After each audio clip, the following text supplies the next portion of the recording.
Let me say something that will immediately challenge the way you think about relationships. Everyone is a gold digger. Yes, everyone. The only difference is what they are digging for. Some people dig for money.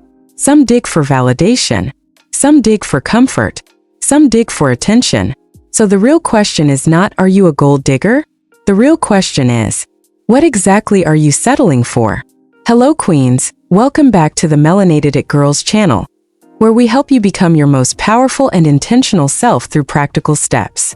Now, in the last video, I touched briefly on the concept of gold digging, but I didn't go deep enough. So let's define it properly.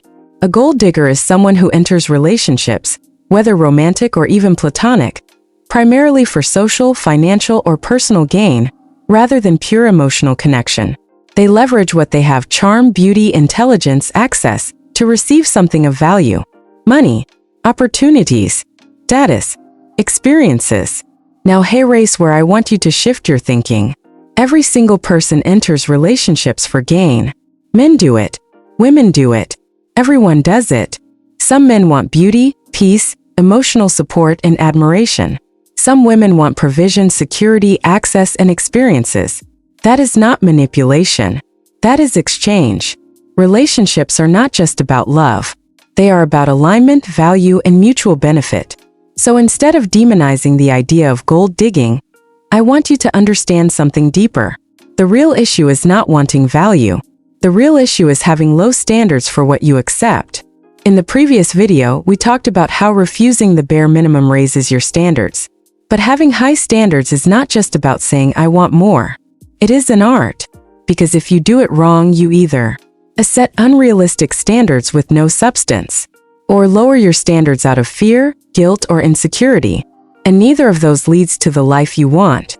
So let's break this down properly. 1. Think like your highest self. Every time you catch yourself about to settle, pause and ask yourself one question. What would the highest, richest, most confident version of me do right now? Not the insecure version. Not the scared version. Not the version that is afraid of losing people. The elevated version of you. Would she settle for confusion? Would she accept inconsistency? Would she shrink her needs just to be chosen? No. She would choose herself every single time. This question becomes your internal compass. Because the truth is, you already know what you want. You just sometimes lack the courage to choose it. If you are enjoying the video so far, then do consider liking it and subscribing to the channel. 2. Understand that quality requires patience. Let me make this very clear. High standards require patience. You cannot demand high-quality outcomes while operating with a rushed mindset. Think about a custom couture dress. Takes time, precision, detail, skill. You cannot rush excellence. Or think about cooking a proper meal.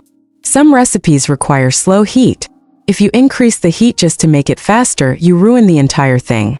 The same applies to your life. Sometimes what you need is not more effort. It is more patience. Rushing into relationships, rushing into decisions, rushing into opportunities, that is how people end up settling. High standards require you to wait until things are right, not just available.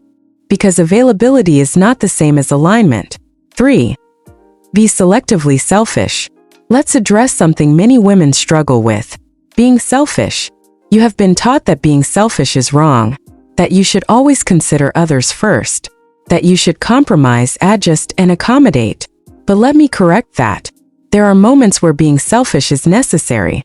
Not selfish in a destructive way, but selfish in a self-honoring way. You must prioritize your needs when it matters. Your peace, your goals, your standards, your boundaries.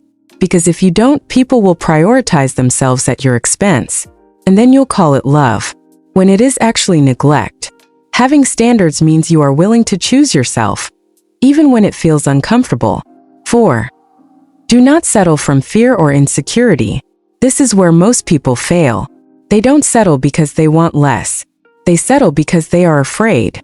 Afraid of a being alone, a missing out, starting over, a not finding better, a feeling unworthy.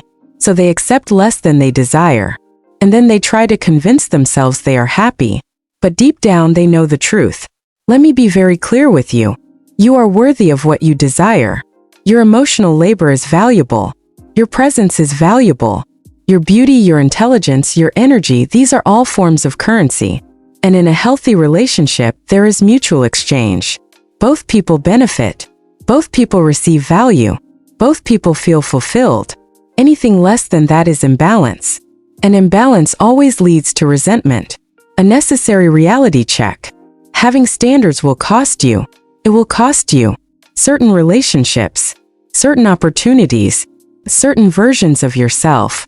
But what it gives you in return is far more valuable. Peace, alignment, respect, fulfillment, and most importantly, a life that actually reflects what you want. Let's bring it all together. To master the art of having standards, first think like your highest self. Make decisions from your elevated identity. Second, be patient. Quality takes time. Do not rush into mediocrity. Third, be selectively selfish. Prioritize your needs when it matters. Fourth, never settle out of fear, guilt, or insecurity. You are worthy of what you desire. At the end of the day, standards are not about demanding more from others. They are about deciding what you will no longer accept. Because your life will always rise or fall to the level of your standards. So raise them, protect them, and refuse to lower them just to make other people comfortable. If you enjoyed this video, don't forget to like, share, and subscribe to the channel. And I want to ask you something in the comments. What is one standard you are raising in your life starting today? I'll see you in the next video. Bye, Queens.